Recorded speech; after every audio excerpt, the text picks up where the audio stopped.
Level with me. The orb clicked in response. I maintain my present orientation, Commander. No, the commander started, then stopped. His expression softened with something approaching sympathy. He spoke again, saying, tell me the situation as it is. Don't sugarcoat. He caught himself this time. Don't leave anything out. The orb blinked and nodded, shaking its eye case up and down. Our position at Veen is unstable. The aggressors have taken the outer system and demand that the inner system be surrendered. They are gathering fleet assets. We cannot withstand them even now, but they do not attack. It was the commander's turn to nod. What about us? The combined task force, the orb said. If it moves to support Veen at best speed, we'll reach the system within 15 hours. There is no closer force. It is our prediction that the aggressors will proceed to invade the inner system before we reach Veen. The commander mulled this over for a moment and sat back against his desk. But we'll be able to save the system if we move now? The orb shook its eye case the other way. No. The combined task force will be insufficient. The aggressors will take the inner system regardless of resistance. For a time, the room was silent. The commander closed his eyes and let his head hang down, thinking about what it would mean to commit the task force to action, and about what would happen if he chose to stand off. We have a pact with you, he said, still leaning against the desk, head still down. We make for Veen. Tell your people to expect us. The orb nodded once more and departed. The commander began to see faces. These he would never see again, for Veen would claim them. He opened his eyes and opened a fleet-wide channel to announce a course change.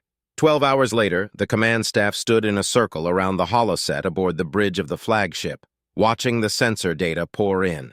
The task force had pushed all engines beyond safety limits, damaging them irreparably but cutting travel time by more than an hour.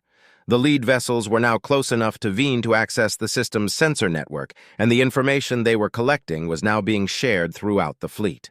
The situation was entirely hopeless. The aggressors had begun their attack 7 hours ago and were now encroaching upon the second planet, the final fortress of Veen. Friendly forces had been decimated and were now making their last stand around that world, fighting to their last breath against a dozen fleets, each more than 20 times their own tonnage. The orb, now hovering over the holoset, reported that its people were ready for the arrival of the combined task force.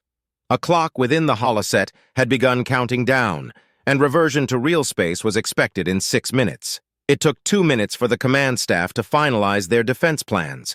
The commander made his final address before reversion 3 minutes later.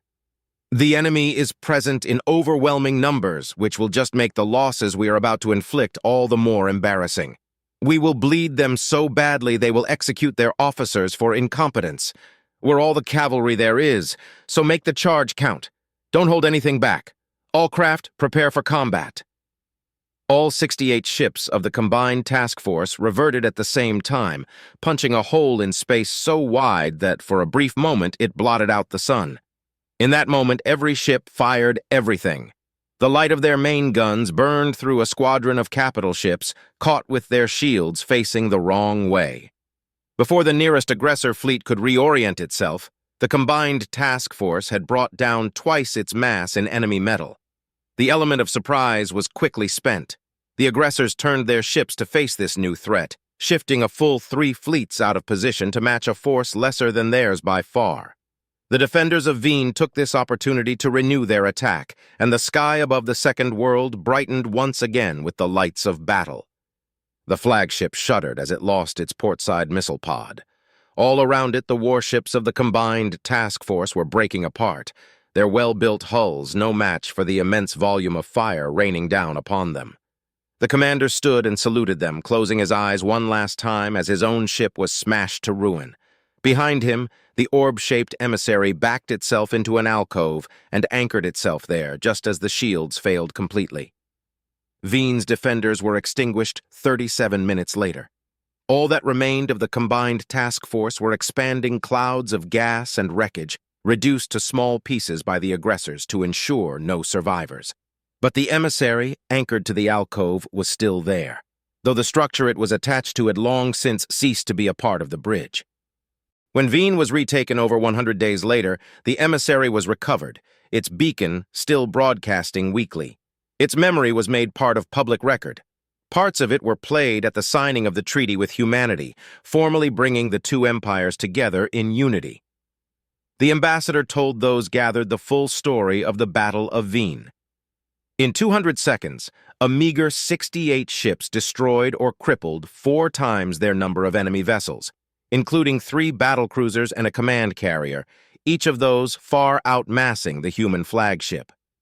The combined task force perished in its entirety, but it left 3 fleets in disarray, and by drawing these away from the defenders, magnified their effectiveness against the remaining ships.